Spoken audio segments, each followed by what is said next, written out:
There's a shooter loose on campus and you have no idea what to do. It's the worst case scenario for any college student.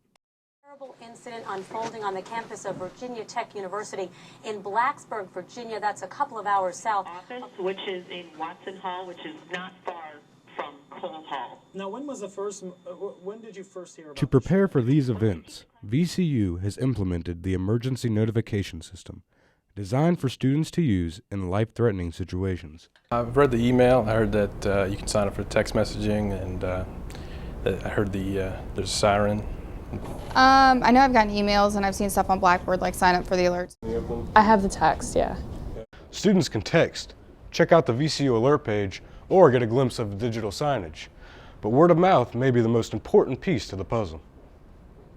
Students get that text message, and then they're going and telling their friends. You know, the whole thing of they tell two friends and they tell two friends, and that's really what you want to get. Assistant Director of VCU Technology Services, Sam Kennedy, has been working for 2 years on the system designed to give students the information they need to know. He says sirens also play a major role. It reaches probably the greatest number of folks immediately. See, that's the thing, it's immediate. So that's really good, and that kicks off that thing, and that trigger in the back of your head that goes, siren's going on, I need to do something. Some other university officials also believe VCU's urban setting brings a heightened awareness of security and safety to our campus. So are these measures enough? Kennedy says he's confident in the university's plan. I think we're always ready. You know, I think we would be ready if there hadn't been some of these other incidents, intruder incidents. We have to be ready.